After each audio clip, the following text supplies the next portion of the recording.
Hi there, everyone. Hi there. I'm going to do this again. Put it out where I can reach it.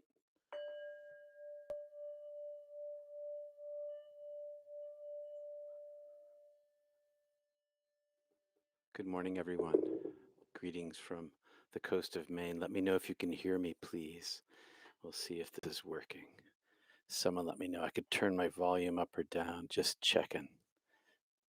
Welcome, everybody. Glad that you're here today. So, welcome to Not Church Sundays. Live, my friends. No doctrine, no dogma, no BS. I'm Reverend Peter Panagore, a near-death experiencer, mystic, Gnostic, ex-pastor, ex-broadcaster, and I have the wrong sermon up. Hold the phone. All right, we're switcherooing here. This has been an interesting morning. So, chat among yourselves for a moment here while I grab the correct one, which I thought I had up, but for some crazy reason, it did not work out that way today. Let's go to my not church. Go to the correct place. Just gotta love this. Just gotta love it. It's just always an adventure. YouTube is always this big adventure. I'm gonna slip this in here. You'll see this go in there. All right. And it goes. Now you shouldn't see it anymore, except for you see the hole, all the black. We're gonna fix that too. All right, so craziness again today. There we go. Hey, hey everybody. Now we're back the way we're supposed to be. And so that was a little disconcerting this morning. Let's straighten me out a little, which is hard to do. Straighten me out. And turn this way and get that like that. And this like this. And there we sort of have it. Everybody, woo! Here's one for figuring this out. Crazy technology morning this morning, my friends. Anyway, live TV. I never did live TV. I always did recorded TV, and I always had a crew with me. I always had a big crew with me who were the best crew in all the world. And they did everything for me, set me up. So I had no mistakes like this. There we go. We're going to go with what we have here. That's what we're going to do. I'm a little crooked. But we're going to go with what we have here because, good God. There we go. All right, back to professional land. Hi, everyone. I'm Reverend Peter Panagore. Hi, I'm Reverend Peter Panagore. MDiv, call me Peter. Welcome to Not Church Sundays. If you're new here, I am what I am. I am what I am. Expect mysticism, a kind of Gnosticism. Get to know God through direct experience. No doctrine, no dogma, and no BS. I approach the Bible through the lens of near death experience. It's kind of shocking for most people to hear that I'm not a believer. I'm an experiencer. And maybe I picked this life to live, or maybe the divine picked me for it. I don't know. What does it matter when the Hudye Vudye, the YHWH, the ineffable name, is oneness? What does it matter if I picked or was picked? I have no idea.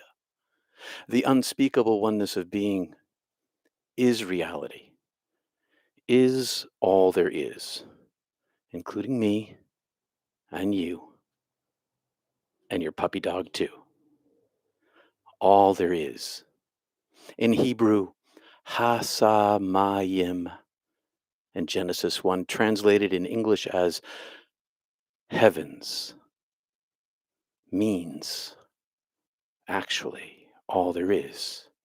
The beloved created creates all there is, including hell, which is where we go today. But first, NDE, death experience, is a gift that keeps giving over a lifetime.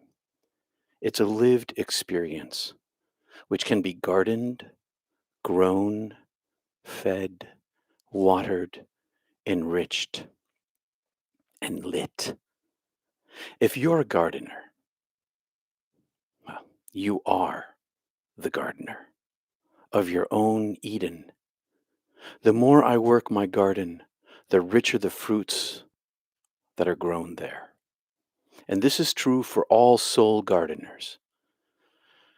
By the labor of your life, by the toil of your effort, you will become rich in the presence of the beloved. So pick up your pitchfork and let's turn over your soil. Your fork is your mind, your body is your breath, your garden is your ego, the richness is your soul. So stop with me. Let's stop together. Let's center ourselves. Inhale with me into your belly.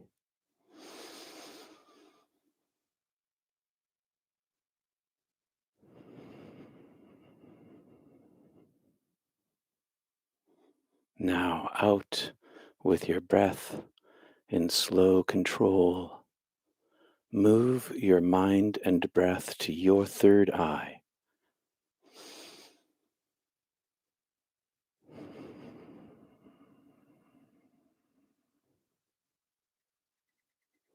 Now, in with your breath up over your head and down your spine to your tailbone.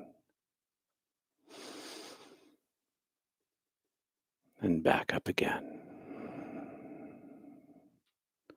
Let's do this together till I say, when.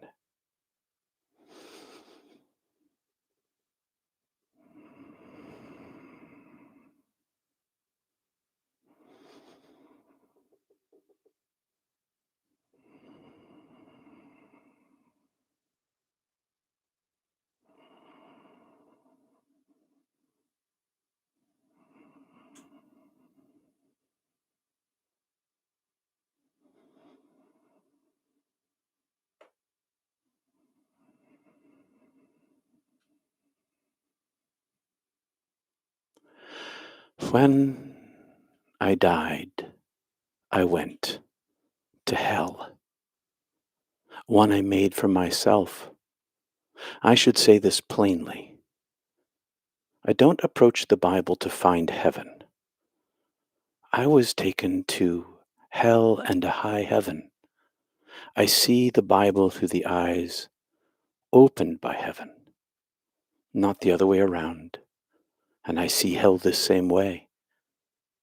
I've been trying to integrate that luminous trip and many more like it to other heavens ever since. Each mystical experience that you have had of the divine is a new heaven born within you as a mark inside you, written on your heart. Each trip, each touch, each visit is a doorway within you into Eden. Look there. I went through hell to get to heaven. My karma, my mind, my mouth made my hell. I searched the web to find a list of the 124 sins in the New Testament. My favorite on the list is number 96. Jesting. Talking to make other people laugh. That apparently is a sin. Oh, I'm a sinner. Of that there is no doubt. You can find the link in the description below so you can see for yourself. And I posted them not as your definitive list of sins, for surely some aren't sins at all. So, my friends, what is this hell? In the afterlife, my hell was actually a state of deep purification. My hell was a state of deep purification. My experience of hell is the one I created when my flawed and personal history was brought into contact with my luminous divine nature. The two cannot exist together in heaven. One must be purged to enter the other. Suffering was my avenue into healing, wholeness and welcome, altogether unbounded, purifying, healing me from my mortality, healing my mortal limitations. My suffering served my bliss. My suffering served my bliss. Mercy, me. Torment was eternal in the now of timelessness, cleansing and ended. And those of us in the NDE world who went through hell heard, saw, or called to the light in our hellish state, and we were lifted, healed, whole, loved, and well. I passed through the cherubims whirling. I passed through the cherubims whirling otherworldly flaming sword guarding Eden, and re-entered the garden of welcome. I went through the flaming sword, and I found I could not bring with me those things that were of limitation. Hell was not an eternal torment. It was a cleansing of suffering so that I could be unleashed from my mortality and enter into the trueness of my real self. I could not release them on my own. I had to suffer their release to find bliss beyond imagining. I had to relax and release myself into the experience I found myself in order to move through it into the bliss. Hell, my friends, is not eternal. Winston Churchill once said, when you're going through hell, keep going. Perhaps that's the problem with those hell NDE experiences. They get pulled back to earth before they could get to keep going. And they learn the lesson of humility. All of us who go through hell find that suffering breaks us open and teaches us to treat each other the best we can. Our lives change as a result. I had the blessing of going further.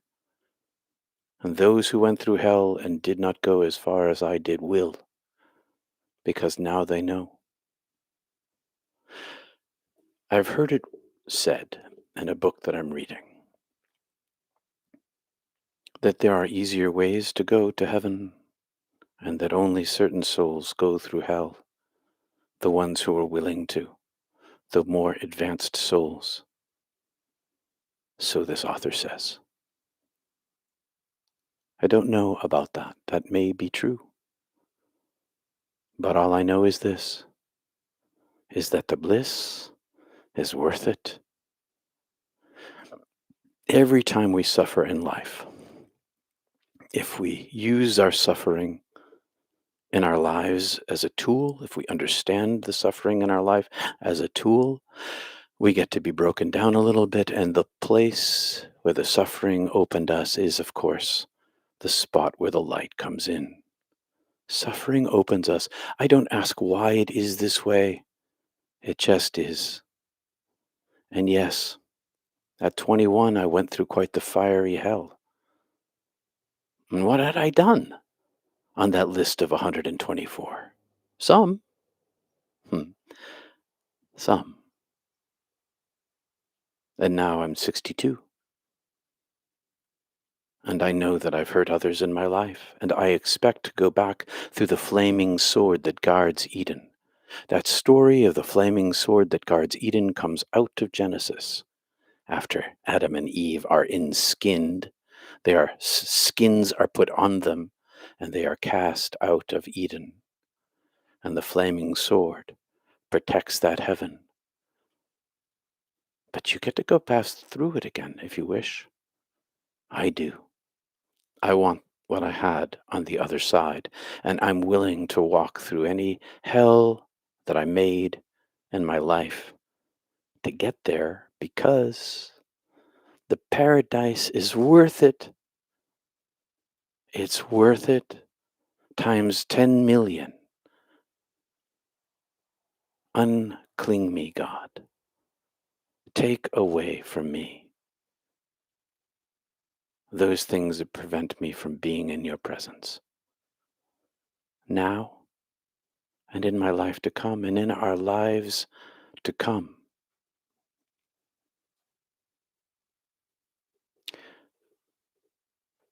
You are the gardener in your own garden.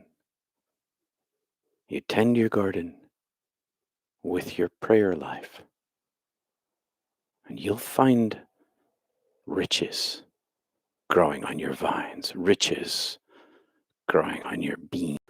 All right, my friends. Hi, Don from Calgary. You think of me, think of you when we go up to the mountains near Banff. Hi, everyone. I hope that was helpful to you this morning.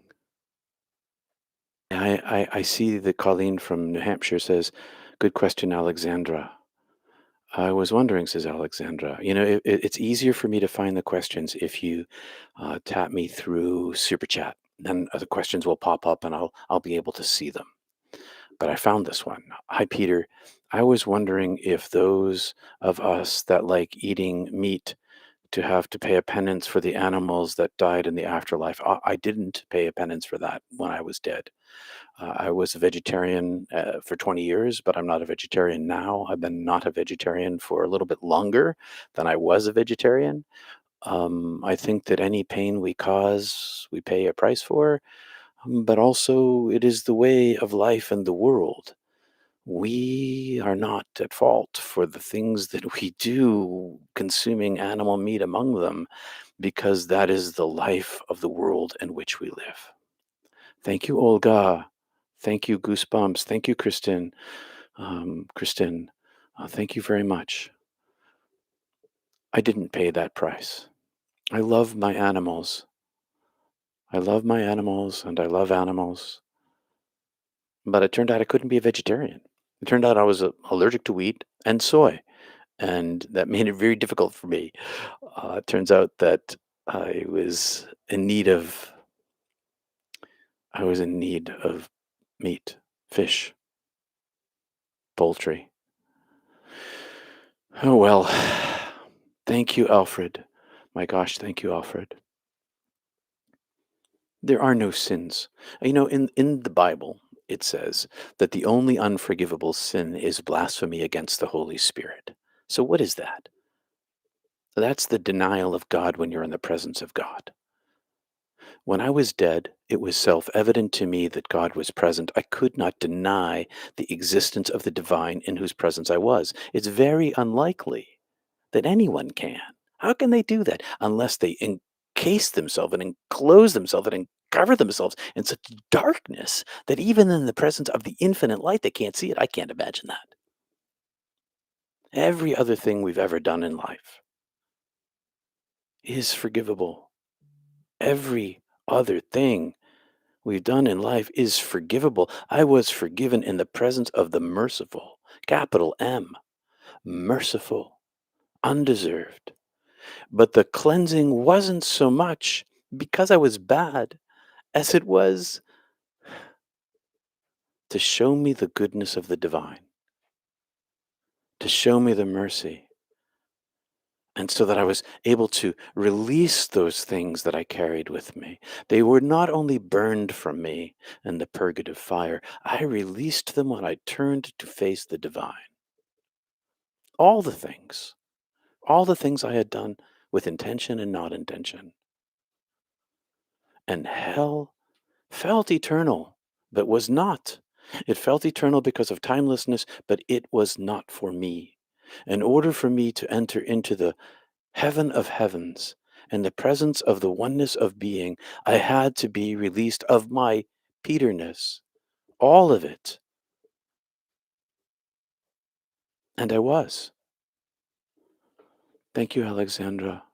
You're welcome. Thank you for asking. Other questions? Can you say something about the role of Jesus Christ in atonement?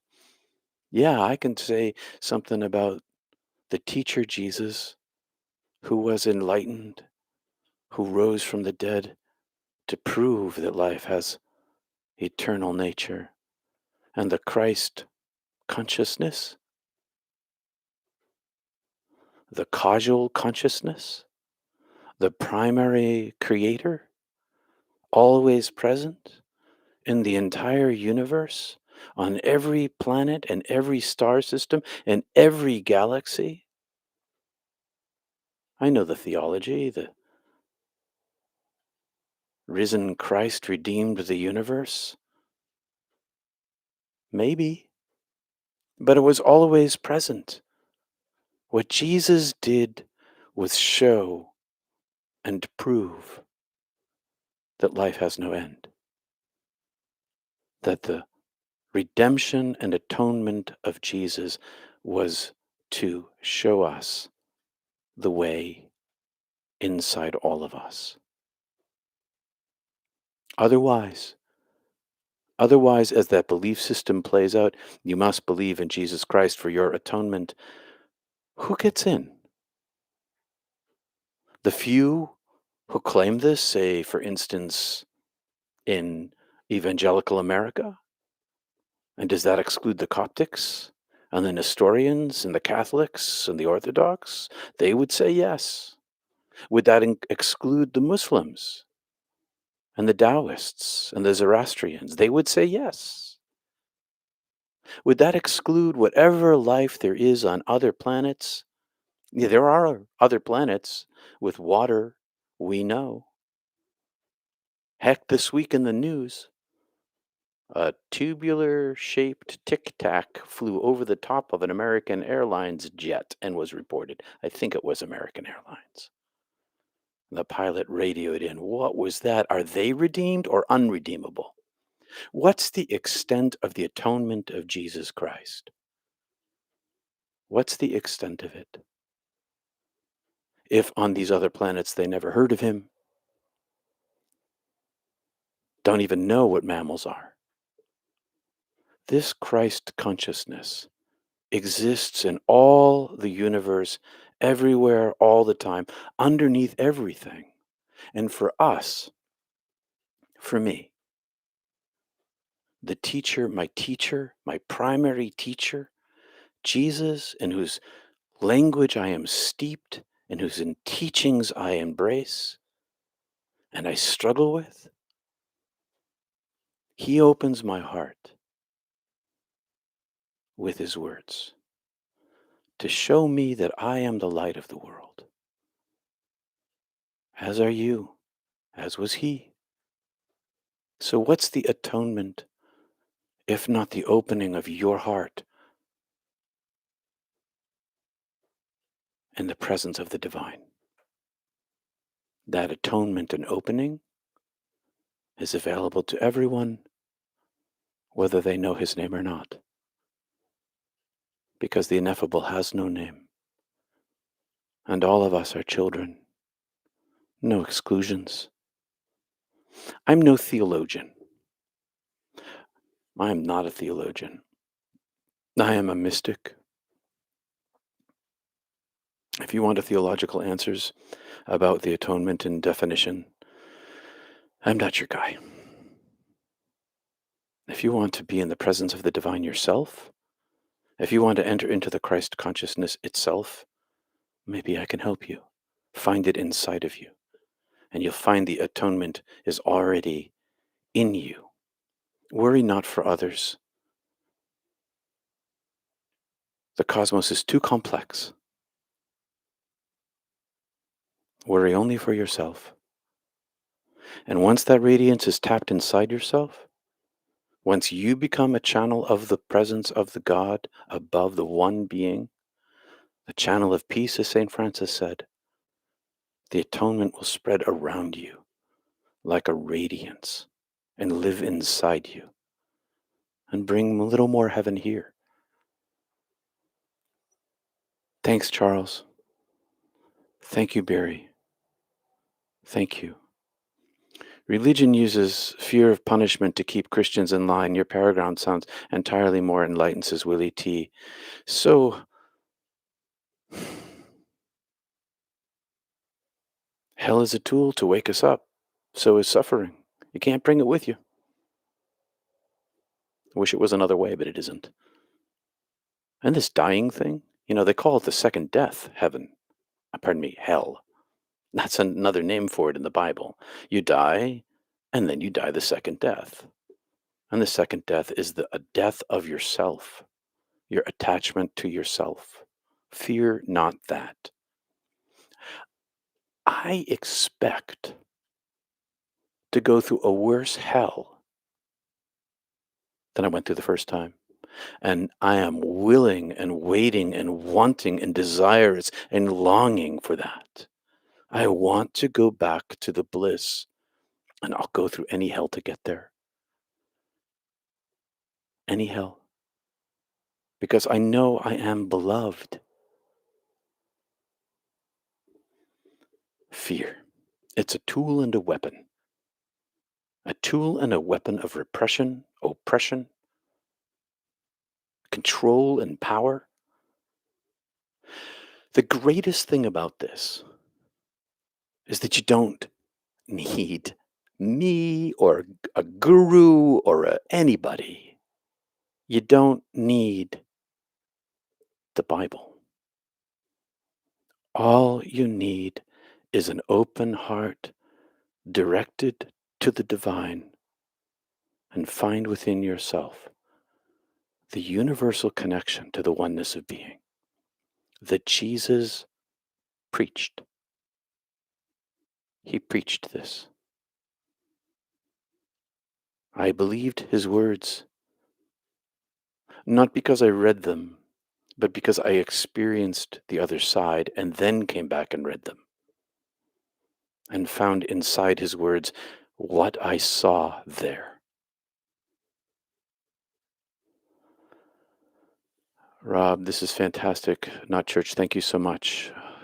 John, a new commandment I give you: love one another as I have loved you. So you must love one another. By this, everyone will know that you are my disciples if you love one another. Thank you, David. That's from John. How will you know if you're a disciple of Christ? If you love one another. That's how you know. Love is the mystical tool. Love is the avenue home. It's Jesus the way. The way of Jesus is love. That's the way. And we share it among ourselves. And it's palatable and tangible and present if we find it inside ourselves and release our natural tendency, our natural self. And then we share it with each other. And the radiance grows among us. And that's what's going on here and all around the world as people find the truth of the light within them. Ineffable, unnameable, living love in action in the world. That action matters. How will they know that you are my disciples, he says? Because you live love in the world. You act with love in the world. Lee says, I was teaching and I'm missing a whole lot of questions, really seriously. If you want me to catch a question, pop it up in super chat. But I'll scroll back up as best I can. But I see Lee saying, I was teaching about the Gospel of John and was amazed by what William Barclay wrote as to why John was written. Here it is. To counter the attempt at some to exclude others. Ooh. The Gospel of John, according to Barclay, was written to counter the attempt at some to exclude others. Maybe it should be to counter the attempt by some to exclude others. It's an inclusive gospel. Thank you, David. Oh, David said, yes, thank you, David. And Gnosticism, check it out. Sadly, people have misused Jesus to control and have power. That's what people use Jesus for, as a weapon of oppression. Let's not even get into American history or European history or African history or Asian history or anywhere else Christians went in the world where Jesus was weaponized. Love is not weaponized. You know, there's this passage in the Bible that goes, I'm just checking the time here, got plenty of time, that goes, I'm going to hammer my swords into plowshares. I'm going to hammer your swords into plowshares, something to that effect. The weapons of war aren't the weapons of peace.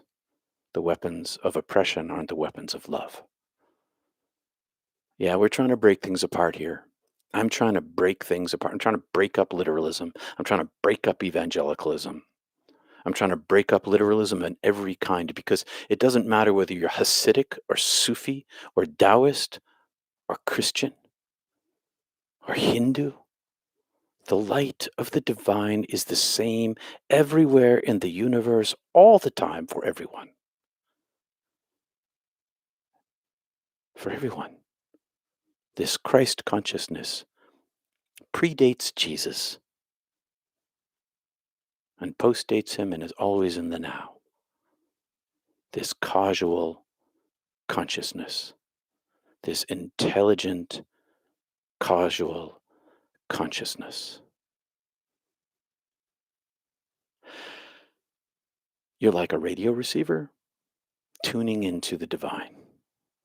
And that part of yourself, that frequency of yourself, is a universal frequency. And it's everywhere all the time. And Jesus tuned into it, and you can too.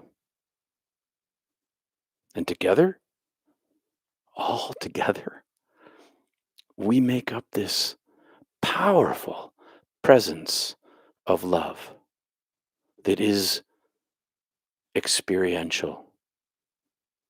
Experience God. Experience the beloved. It's very different from belief. It's very different than rules and doctrine and dogma and oppression and the concentration of power in the hands of a few. The presence of the divine is the decentralization of power. It is true that the center of God is everywhere and the circumference of God is nowhere. That center is in you. It is you.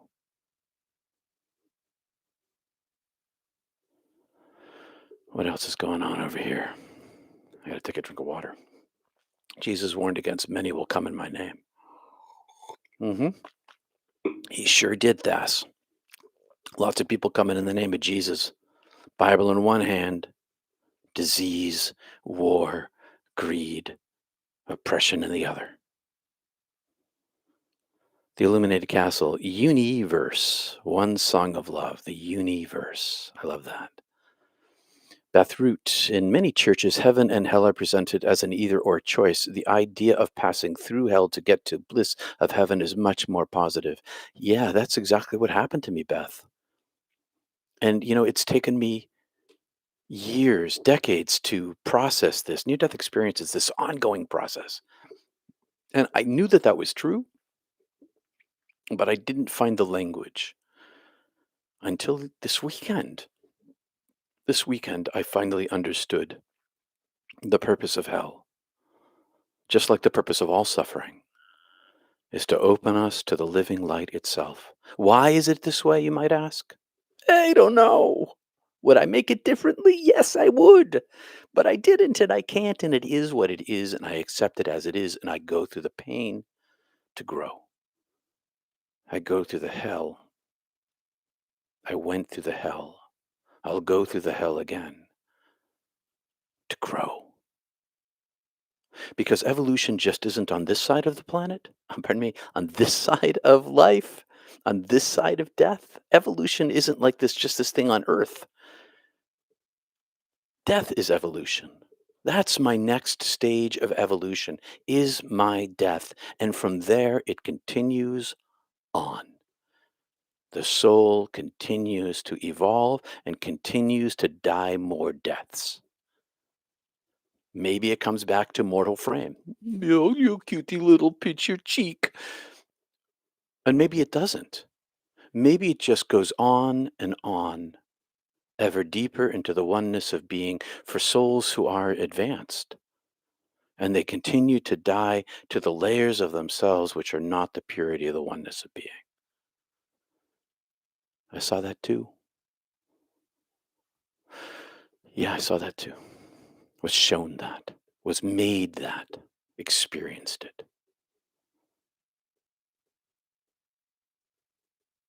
Hmm. Skipping back over. Be here now, Ram Dass. Yeah. Preach it, says Primary Feathers. Woo! Among clergy, they say, so will it preach? Um, I guess it sometimes universal consciousness is in everything, all the time, everywhere, no exclusions. Nothing that is without the universal consciousness.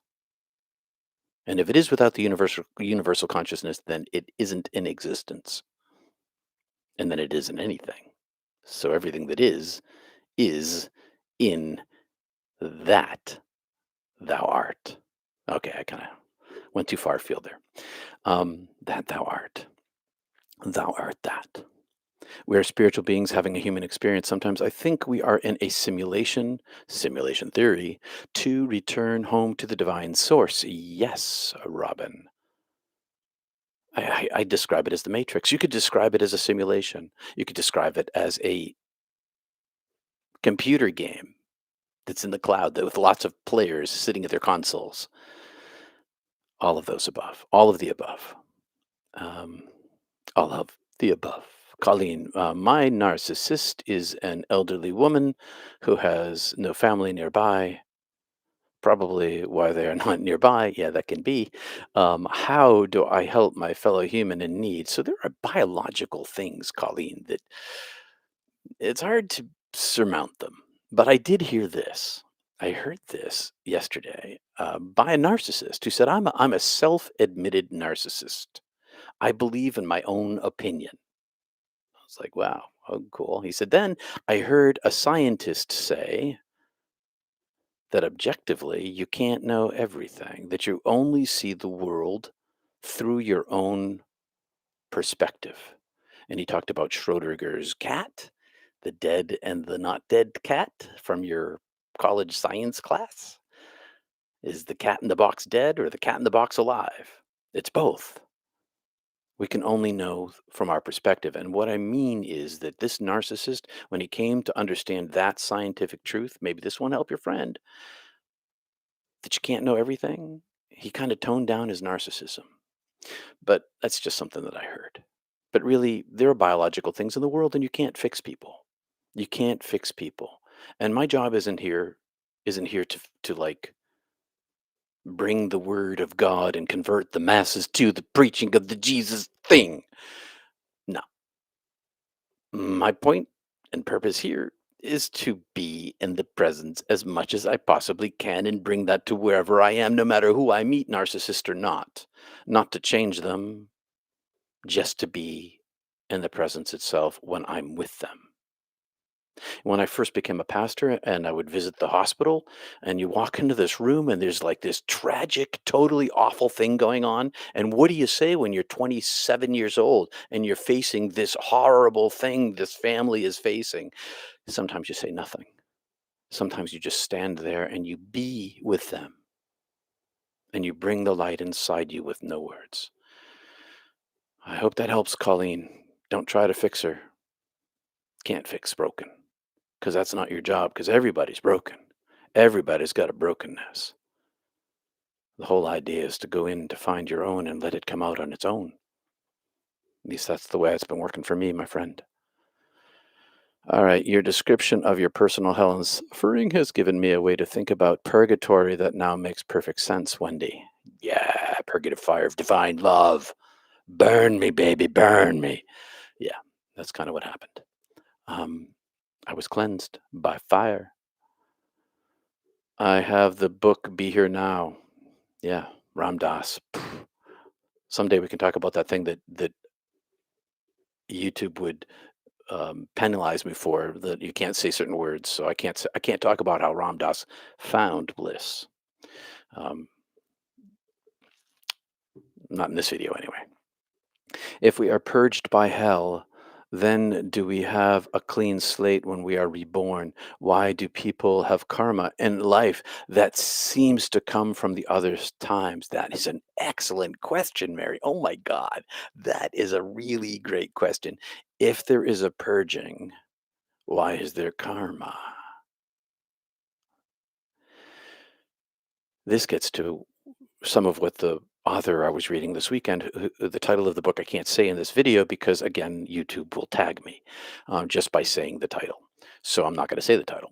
Um, I'll talk about it in Mystic Tea Salon today, if we get to that. Um, so I think that there are soul gradations. I think that there are soul gradations, and I think when you come back to life, maybe your cleansing didn't go completely well, or I don't know, Mary. I think we should talk that over. I'd like wisdom of the group. Wisdom of the group. We should talk that over. That's a really great question. I'm not prepared to answer that. Thanks, self luminosity. Thank you. Thank you, Charles. Thank you. Can you riff a bit more on what it means if to die to oneself to find yourself? Examples in your life that are not literal. Yeah. Thank you, Colleen. I don't have the strength to put up with her abuse. Oh, so I'll come back to you in a second, Charles. Colleen, cut yourself off. You have to cut yourself off from narcissists. You just got to cut yourself off from narcissists. You can't stay there. It's like staying in an abusive situation. If you're being abused, you don't stay in the abuse. If you can leave that relationship, leave that relationship. There's nothing you can do to fix broken like that. And you don't need to be that receptor. You don't need to be the person where she throws her trash. You, if you can, maybe you should hit me up, Colleen. We can talk about this privately if you want to book a session with me. We can talk it over a little bit. You don't need to stay in an abusive situation, period. So, Charles, yeah, what does it mean to die to yourself to find yourself? So every single breath you take in your meditative life, or in your, I practice Kriya Yoga too, in that kind of selfless sort of place of emptiness, you die to yourself. You know who dies to yourself? Let me give you a practical example, Charles. You know who dies to themselves all the time? Parents. Parents die to themselves every freaking day. Every day. Ah, I just got home from work and I'm lying on the sofa and the kid needs the diaper changed, or the kid has to have homework done, or the kid's got to, there's always something to do with the children. You got to get up and you got to do with the children, and you can't ever stop for the rest of your life doing for the children. And that's selflessness.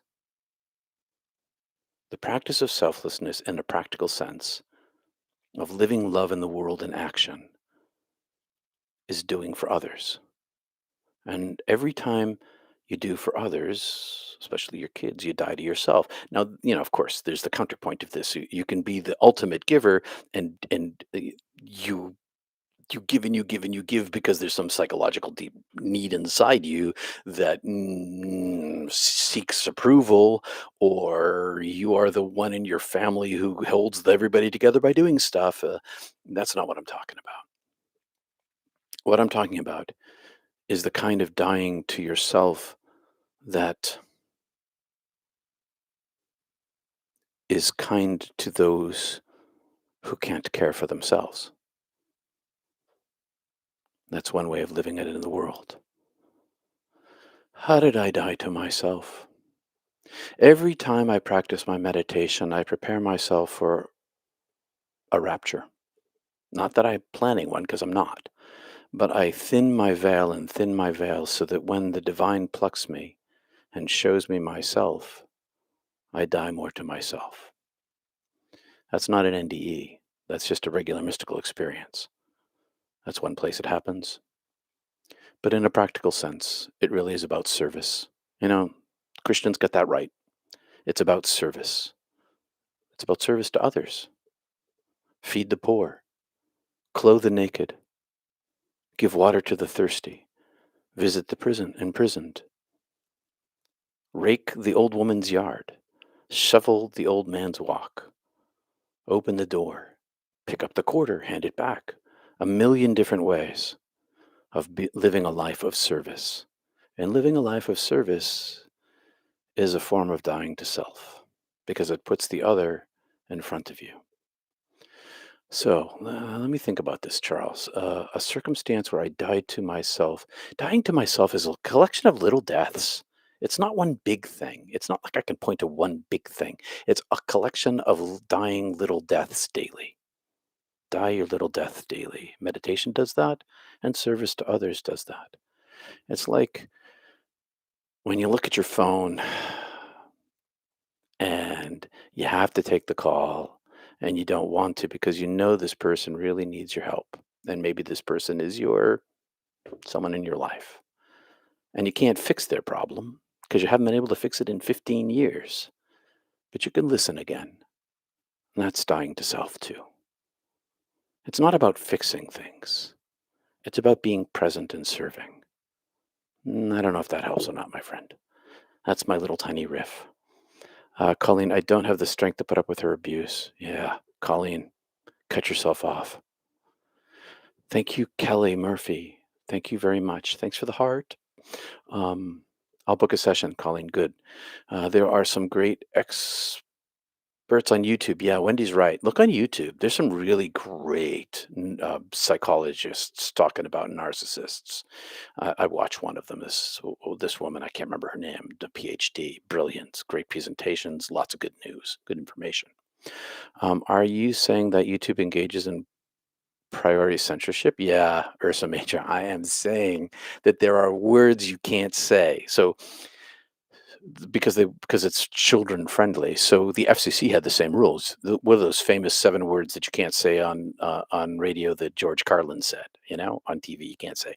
So yeah, there are words that get you dinged. And I know because I looked them up, but also because I have a tendency to use them in my personal life. I grew up Catholic after all in a blue collar town. Probably enough said outside of Boston, if you know what I mean. Um, but yeah, it's not. That you can't say certain words or phrases even on a religious program. Yeah, because the algorithm isn't the almighty algorithm at YouTube isn't quite smart enough to differentiate between the spiritual program and the uh, you know other kind of programs that aren't spiritual. It just sees the word because it actually sees my words. It's crazy. All the words I say, the algorithm can see them printed like the book of life. Anyway, on the bright side, let's see. The Four Noble Truths: suffering, its origin, its cessation, and the path to sensation. I got to say that over again. Jim, the Four Noble Truths: suffering, its origin, its cessation, and the path to cessation. I often try to push away what causes me suffering. How can we be present amidst suffering and open to the light? So, nobody likes suffering.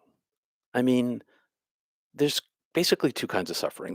There's emotional suffering and there's physical suffering, and neither one of them are any good.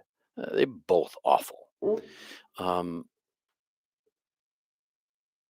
you can't really push away physical suffering. You know, you can take an aspirin, but really serious pain, you can't push that away. Emotional pain, you can stuff down and swallow and not have to face it, but that kind of stuff comes back up again. So, which we all do, okay? I know this from experience. I have shoved down pain too. Um, I'm not sure what the solution to not shoving down pain is and suffering, but I'm sure what the answer to the cessation of suffering is. The answer to cessation of suffering is diving into the divine being. The cessation of suffering isn't the end of pain, it's the end of attachment to pain. And I know that sounds crazy. So in meditation, you can actually rise above physical pain. As long as you're in meditation with a focused mind, staring at your pain, you can rise above your pain. That same sort of thing happens in the spiritual life. I grieve. I don't. When my sister died, I was standing right where I'm sitting in the same studio. Got the phone call. My knees went out from underneath me, and I lay on the floor in a puddle, a hot, wet mess, an agony, and I couldn't shove that away, but I could bring the light to it. And that's the answer. You can't stop the suffering, but you can always bring the light to it. You can grab the light with your heart and pull it towards you. And that is what meditation and prayer does. That is a practice of remembering the presence of God. And when you are able to do that on a regular basis, you're able to create this flow where you're able to pull the light into you no matter what's going on, no matter where you are. And it doesn't change the pain. It changes the interior connection to the divine, which brings light inside and makes the pain more bearable. Because the recognition that you are not your body becomes clearer and clearer, becomes clearer and clearer the more you attach to the divine self. That's where all my strength comes from. All of it, 100%, is by attaching to the divine self in the midst of suffering. In the midst of, and the world is full of suffering. Every breath you take, suffering is part of the existence here. And our job is the same always, to bring the light into our pain. So when I'm grieving, when I'm mourning, when I'm angry, when I'm hurt, once I wake up to those fact that I'm feeling those feelings and that they're filling my mind with the burden of suffering, I take a few breaths.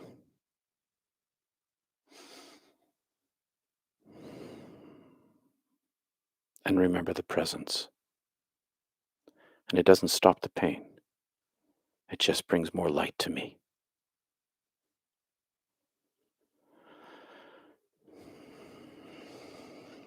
I was amazed at hearing Anna Christina's NDE talk and how the spirit coached her through the pain of being poisoned by her husband. Oh, that sounds interesting, says MG. You see that Colleen's still having getting help. I hear you. Maybe there's some therapist or social worker that might be able to visit with her. That's a good idea. Sometimes elderly people focus on themselves because they are scared and not processing life well. Michelle, yes. And that's their world. Their world becomes narrower and narrower and narrower. The elderly go from expansive thinking to smaller thinking to smaller thinking to smaller thinking, especially if they're shut inside their houses and they have very little human contact and they're isolated, the world becomes smaller and smaller and smaller, which means it reduces to the self, to the ego, to the ego, to the ego, to the ego. That's what happens. And yeah, it's a good idea, Michelle. Social worker, therapist, because elderly do. Shut in elderly, not everybody, okay? That's a generalization, but many do. It's just what happens. Let's see, what else? Amen, Peter. This is my experience too, says Wendy. Just keep pulling the light, and the suffering is there, but it subsides. Thanks for the reminder by asking the question, Jim Z. Need a break before Zoom? Asked Ellen. Yeah, I could use a break before Zoom, asked Ellen. Oh, and I've got 5 minutes. Oh my gosh, Ellen, thank you. So let's take a moment. Thanks for coming, everybody, today. Please like this video. Please subscribe. Click the alert button. Thanks for the gifts this morning. Thanks, Lisa. Thank you so much, Lisa. Thanks for the gifts this morning. They really are heartening to me, in addition to actually keeping me going financially, like seriously. But more importantly, I feel like this is actually working. That what I'm trying to do, what I'm attempting to do with Not Church Sundays, is actually helping. I felt this calling for my whole life, and I didn't know it would manifest this way, but this is the thing I've been after my whole life, is trying to bring the presence itself to the presence of the people, and let the presence inside the people present itself together with us, all of us together, and deconstruct the religious authority that is oppressive to all the people in the process. But more particularly, dive into the holy to find sustenance. So let's take a moment here. I've got 3 minutes. Mystic Tea Salon, at my website, peterpanagore.love, you can find the link under programs. Here, I'm going to center here.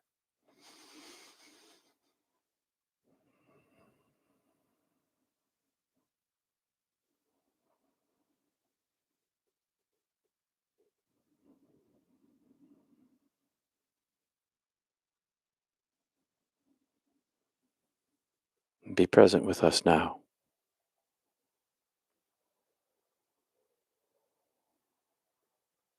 Live inside our hearts. Empty us of ourselves. Fill us with you. And whatever wounds you give us, whatever suffering we endure, let it drop away in the presence of your light. And let it be a lesser burden as your light carries us through. Amen. Thanks, Michelle. Thank you, Brother Ed. Good to talk to you this week a little bit, chit-chatting. Peace and love, everybody. I will see you at Not Church or next week.